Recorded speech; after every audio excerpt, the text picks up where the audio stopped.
Bonjour, aujourd'hui on va revenir un petit peu sur vos toms. Alors pour l'instant on va mettre de côté les kits O124 que j'ai encore et reparler un petit peu des modèles O135 puisque j'avais commencé par vous montrer un Von Toms terminé avec une petite portion de diorama O135 dont j'étais assez content. Et ben il est temps de vous montrer les autres modèles O135 parfois vintage que j'ai. Là, c'est le cas avec ce modèle de Takara ou 1.35 qui a une particularité, puisqu'il s'agit d'un Scopedog, une maquette à l'ancienne d'époque de certainement 83-84, mais qui est livrée avec un grade up modèle, c'est-à-dire qu'il y a toutes les pièces qu'il faut pour en faire une maquette exceptionnelle. Et souvent avec des pièces en résine ou en métal. Alors déjà, moi je trouve que l'illustration sur la boîte envoie du lourd. Elle est signée de Shin Ueda, voilà, qui a fait un excellent boulot. Franchement, c'est encore une fois le genre d'illustration et de boîte qui donne envie d'acheter le modèle.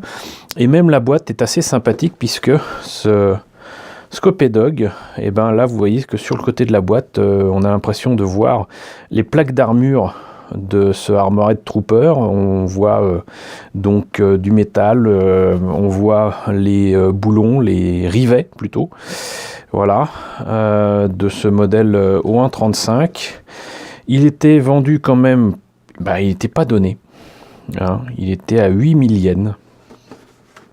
Combien l'ai-je acheté? Je ne pense pas que je l'ai acheté 80 €, puisque 8000 yens c'est 75 à 80 €. Et là, vous avez donc ce que ça donne une fois monté et peint, avec visiblement donc des détails pour le cockpit, les armes, les points, etc. Mais ce que je vous propose, c'est tout simplement de voir à l'intérieur ce que ça donne. Alors, notice en noir et blanc, ce qui est assez rare. D'habitude, sur ces kits même vintage, on a quand même la joie d'avoir quelque chose qui est en noir et blanc à l'intérieur, mais en couleur de l'autre côté. Mais là, c'est pas le cas. Donc là, visiblement, c'est la notice du kit de base, hein. Et on commence par le cockpit avec le pilote à l'intérieur, où vous voyez donc les jambes sont noyées dans l'intérieur du cockpit, hein, on peint en noir, on voit pas, de toute façon on s'en fout, voilà. Le pilote, donc Illico Cuvier, qui est quand même debout. La tête, avec ce défaut inhérent à ces vieilles maquettes, donc non seulement de coller les pièces, mais là il y aurait une vilaine jointure à poncer. Le bassin, où il y aurait des choses aussi à poncer sur le côté, mais c'est moins grave puisque de toute façon vous avez des plaques d'armure qui se rajoutent ensuite, donc entre guillemets on s'en fout. Là aussi c'est assez bien pensé. Là vous avez donc par contre l'épaule qui pourrait être poncée, mais c'est surtout comment dirais-je, le reste de l'épaule dessus qui sera à poncer, donc ça si vous poncez pas c'est pas grave, même ça se verra peut-être un petit peu, mais c'est moins grave que cette partie là. Ensuite le biceps, on va dire, l'avant-bras avec donc les mains qui ressemblent à tout sauf à des poings, les jambes qui, si je me rappelle bien, du coup seront aussi parmi les choses détaillées de ce modèle vendu à prix d'or. Et là, le backpack, les armes. Et ici, tout ce qu'il y a à mettre comme marquage en rapport avec cette sympathique planche de décalcomanie. Donc ici, par contre, nous avons la notice qui concerne les pièces supplémentaires. Et là, vous voyez qu'on se rapproche plus en fait du garage kit, c'est-à-dire qu'on numérote les pièces, mais on doit les repérer et les numéroter soi-même. Là, vous avez apparemment des choses à bricoler. Alors, je ne sais absolument pas ce qu'il en est. Est-ce qu'il faut mettre un clou, quoi, je ne sais pas. Et donc là pareil, ça ressemble quand même franchement à un garage kit. C'est-à-dire que ça me semble être dessiné à la main. Il n'y a rien de mal à ce que ce soit dessiné à la main, mais là autant c'est repris de la notice de base, autant là il y a des petits problèmes de perspective et de volume. Là il est question apparemment de faire des trous dans les pièces, certainement de mettre de la super glue et d'autres détails, je ne sais pas. C'est indiqué en japonais, donc je ne peux pas le deviner. Je pense que c'est d'ailleurs ce qui m'a poussé à travailler sur un modèle de base et de ne pas utiliser ce Detail Up modèle, Grade Up modèle, parce que je ne savais pas en fait ce qui se racontait dans ces pages. Donc là clairement les points ressemblent à quelque chose et sont nettement améliorés. Là vous avez une arme supplémentaire qui est donnée, et là aussi, et je pensais qu'en fait c'était un modèle qui permettait d'abaisser les jambes comme normalement le fait le Votoms pour permettre au pilote de sortir du cockpit, mais ce n'est pas le cas, je dois confondre certainement avec un autre modèle. Donc avant de vous montrer ça, autant vous montrer la maquette de base. Alors apparemment j'y ai mis quelques pièces de mon cru. Là c'est tiré très clairement de maquettes plutôt Seconde Guerre mondiale. Là c'est tiré d'une voiture. Ça doit être un parachute pour un avion et je ne sais quoi. Et là j'ai mis des petits bijoux fantaisie, des perles. Et ça en fait c'est quelque chose qu'on trouvait très souvent à Paris à un moment avec les Vélib. Il y avait, ou même avec des vélos normaux, c'est-à-dire que par terre on trouvait souvent ce genre d'anneaux et moi je les ramassais, voilà, tout simplement, hein. C'était par terre, donc il n'y avait pas de problème, et ça permettra éventuellement de détailler peut-être une des caméras, on verra, et ça c'est éventuellement à mettre aussi dans les caméras. J'avais certainement mis ça de côté il y a bien des années. Et vous voyez que donc ce modèle au 1.35 il n'est pas bien grand, hein. Et là donc vous avez les protections pour les points. Ça aurait pu être des points américains mais c'est pas le cas. Ça c'est à mettre du côté des pieds, c'est là où il y a les pics qui permettent aux Armored Troopers, notamment le Scopé Dog, de faire des demi-tours d'un coup, quoi.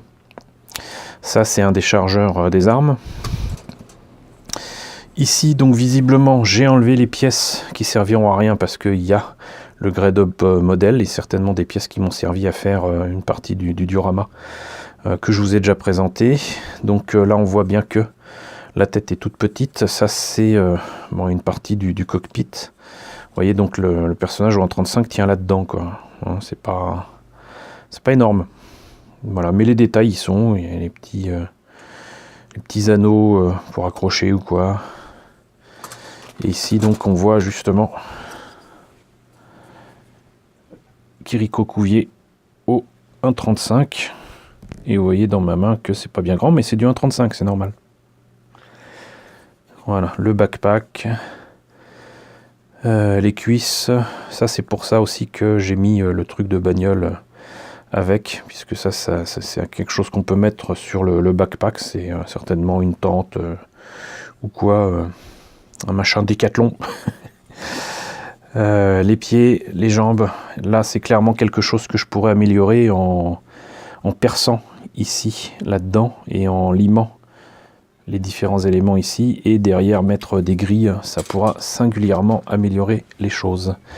Là nous avons donc les protections des épaules elles-mêmes, encore un chargeur, et les biceps. Maintenant que nous avons vu la partie plastique, voyons un petit peu ce que nous réserve ce Grade Up modèle. Donc logiquement, c'est des pièces, voilà, j'en étais sûr. C'est des grappes pour améliorer les articulations. Il n'y a rien d'autre, ok.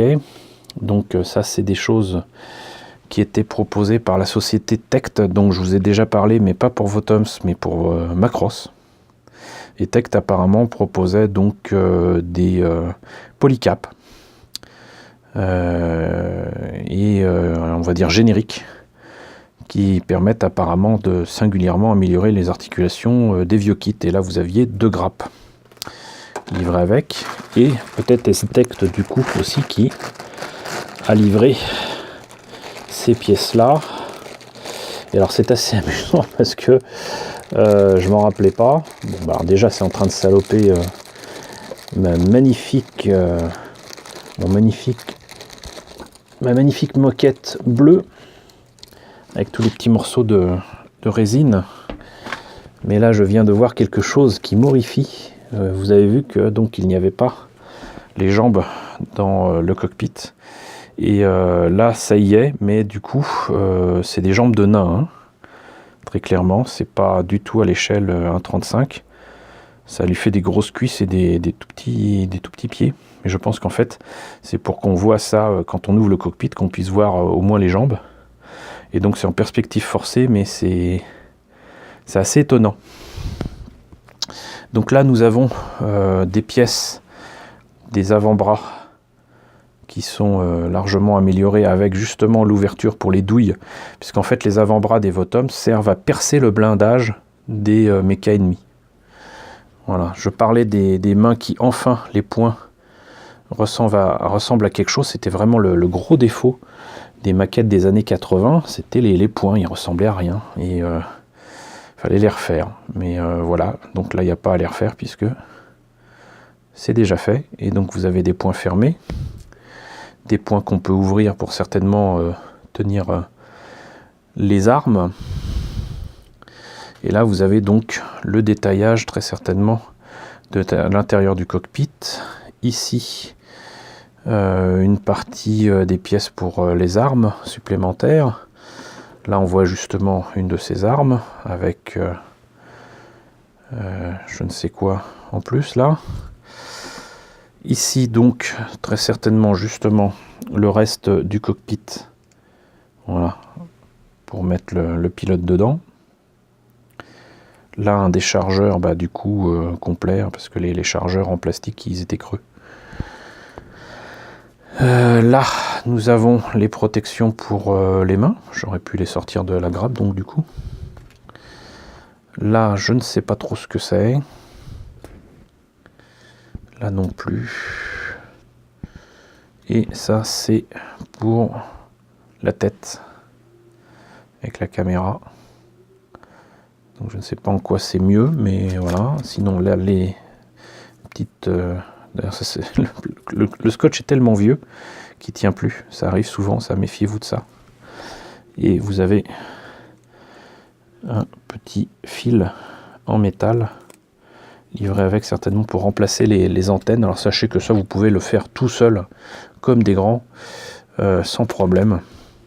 Il suffit tout simplement d'utiliser par exemple une aiguille très fine. Vous en trouverez souvent des aiguilles pour la couture par exemple. Sinon des fils électriques, ça ira très bien. Et ça donc c'est des pièces en métal pour justement les caméras. Vous voyez que là donc ça c'est singulièrement nettement plus détaillé que ce qui était livré en plastique. Voilà. Donc bah, je vais me retrouver à nettoyer tout ça, très certainement avec un aspirateur, parce qu'à la main, ça ne le fera pas. Mais vous avez donc vu ce que donnait ce Grade Up Model Detail Up Type Scopé Dog. Sincèrement, est-ce que ça vaut les 8000 yens qui étaient demandés? Je ne trouve pas. Et je pense que très sincèrement aussi, je n'ai pas acheté ça. Tout simplement à 8000 yens, hein. Ça faut pas rêver. Je me vois pas acheter ça à ce prix-là. Mais d'ailleurs, je viens de mettre un truc en plastique ici qui était intéressant. En fait, ça, c'est, vous savez, je vous ai parlé déjà du thermoformage. Bah là, en fait, c'est les lentilles pour la caméra qui ont été faites en thermoformage. Donc, il faut couper les parties bulbeuses, on va dire, pour mettre dans les caméras et certainement les peindre avant en rouge, en vert, je ne sais plus quelle couleur. Mais voilà, donc est-ce que ça valait le prix? Non. J'ai certainement acheté beaucoup moins cher que ça. À un moment, je trouvais beaucoup de choses sur eBay vraiment intéressantes. Et puis surtout, début des années 2000, l'euro était une monnaie forte, très forte même. Et par rapport au yen ou même au dollar, franchement, ça permettait de faire des super affaires sur eBay. Et à l'époque, figurez-vous que c'était quand même beaucoup plus bon marché d'en faire envoyer quoi que ce soit depuis le Japon, depuis les États-Unis, depuis l'Angleterre. Et c'est bien dommage que ce ne soit plus le cas, parce que maintenant, on peut remporter des enchères pas chères et faire des affaires sur eBay. Le problème après, c'est l'envoi. C'est-à-dire que vous pouvez acheter quelque chose à quelques livres, quelques euros ou quelques dollars sur eBay, vous remportez l'enchère, mais après, vous vous retrouvez avec des frais d'envoi de fou, 25, 35, 50, 75 dollars l'envoi d'un objet. Alors certes, il ne vous aura pas coûté très cher pour l'objet lui-même, mais il vous coûtera très très cher pour l'envoi. Et ça, je trouve ça non seulement regrettable, mais surtout inadmissible. Ça ne facilite pas le commerce entre les pays actuellement, et surtout, c'est pas en augmentant les prix que la poste française ou la poste américaine arrivera à nous convaincre de continuer à utiliser leurs services. Voilà, donc écoutez, c'était le Detail Up Type Scopedog au 1.35 que je trouve moi magnifique, mais il reste à faire ses preuves une fois que je me serai décidé à le travailler, à le monter. Mais c'est pas le seul Votoms que je vous présenterai bientôt, puisque j'ai l'intention de vous montrer un Scopedog parachutiste. Voilà, petit teaser. Donc écoutez, j'espère que la présentation en tout cas de cette maquette vous aura intéressé. N'hésitez pas à me dire ce qu'il en est dans la section commentaires, n'hésitez pas à liker, les pouces vers le haut en ce moment c'est très important, n'hésitez pas à partager, c'est tout aussi important, n'hésitez pas à vous abonner si ce n'est pas déjà le cas. Coucou aux nouveaux abonnés qui nous ont rejoints, on est désormais 1916, c'est juste génial. Coucou aux grands anciens, merci à tous de votre soutien, merci à tous de votre fidélité, et je vous retrouve donc très très vite pour la présentation d'une nouvelle maquette Votoms.